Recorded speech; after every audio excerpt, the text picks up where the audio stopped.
बीच जारी महायुद्ध का असर अब बिहार के पश्चिम चंपारण तक दिख रहा है। ओमान की खाड़ी में ऑयल टैंकर शिप पर जो ड्रोन हमला हुआ उसमें बिहार के भी आशीष लापता हैं।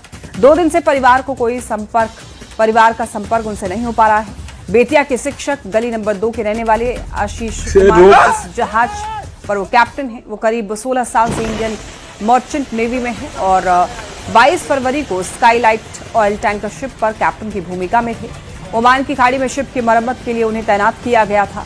परिवार के लोग उनके सुरक्षित होने की कामना कर रहे हैं और सांसद प्रधानमंत्री से उनके बारे में सटीक जानकारी की गुहार लगा रहे हैं। लोहे की प्लेटें बची है, इधर का बाहर का है।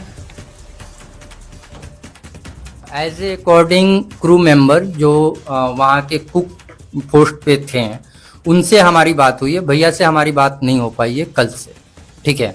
तो उनसे बात होने के बाद हमें ये जानकारी मिली कि कल रेस्क्यू टीम के द्वारा 8 क्रू मेंबर को, जो कि इंडियन थे, इंडियन थे, उनको बचाया जा चुका है, रेस्क्यू किया जा चुका है। और एक कैप्टन, जो कैप्टन मेरे भैया आशीष कुमार थे, और एक जो वायर लेकर में काम करता था बंदा, वो 2 आदमी मिसिंग है। यहाँ के लोकल जो हमारे सांसद महोदय हैं, उनके यहाँ सूचित हम लोग किए हैं, पूरा उनका डिटेल्स दिए हैं।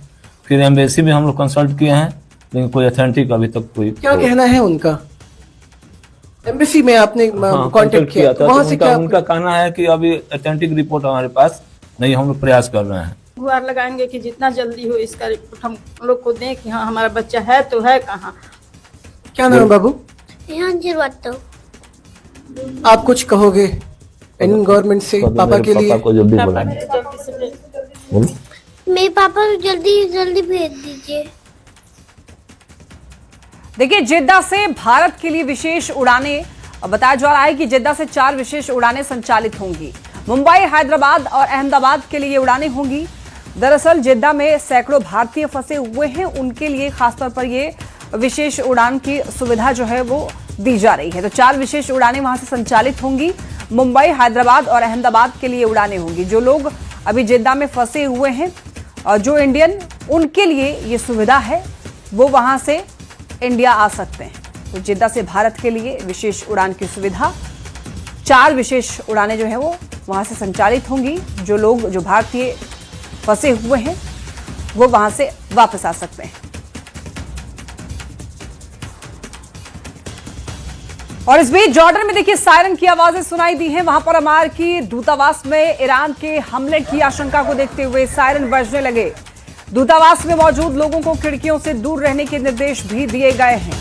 तो देखिए, महायुद्ध चल रहा है, कह सकते हैं। जिस तरीके से ईरान पर इजराइल और अमेरिका जो है हमले कर रहा है, उससे कहीं ना कहीं आम लोग काफी ज्यादा परेशान हैं, प्रभावित भी हैं। और इस हमले की आशंका को देखते हुए दरअसल अब सायरन भी बज रहे हैं। बताया जा रहा है कि जॉर्डन में सायरन की आवाजें सुनाई दे रही हैं। वहां पर अमेरिकी दूतावास में ईरान के हमले की आशंका को देखते हुए सायरन बजने लगे हैं और वहां पर जो लोग मौजूद हैं उनको खिड़कियों से दूर रहने के निर्देश दिए गए हैं।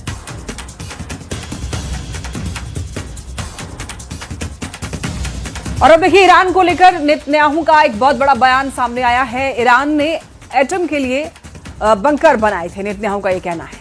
और एटम कार्यक्रम बचाने का ईरान का मकसद है। ईरान पर तत्काल हमला जरूरी था, ऐसा नेतन्याहू ने कहा है।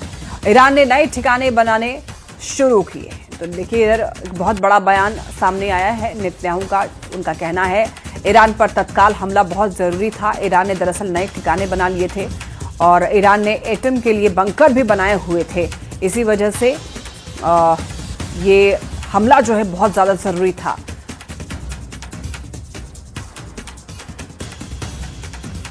देखिए, लेबनान में इजराइल के हमले जारी हैं और हिजबुल्लाह के ठिकानों को निशाना बनाया गया है।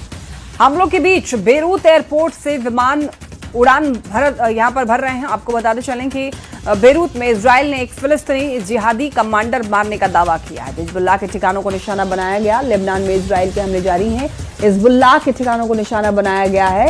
और खबर यह भी है कि हमलों के बीच में बेरूत एयरपोर्ट से विमान उड़ान भर रहे हैं। तो बेरूत में इजराइल ने एक फिलिस्तीनी जिहादी कमांडर मारने का दावा किया है। चलिए बढ़ते हैं।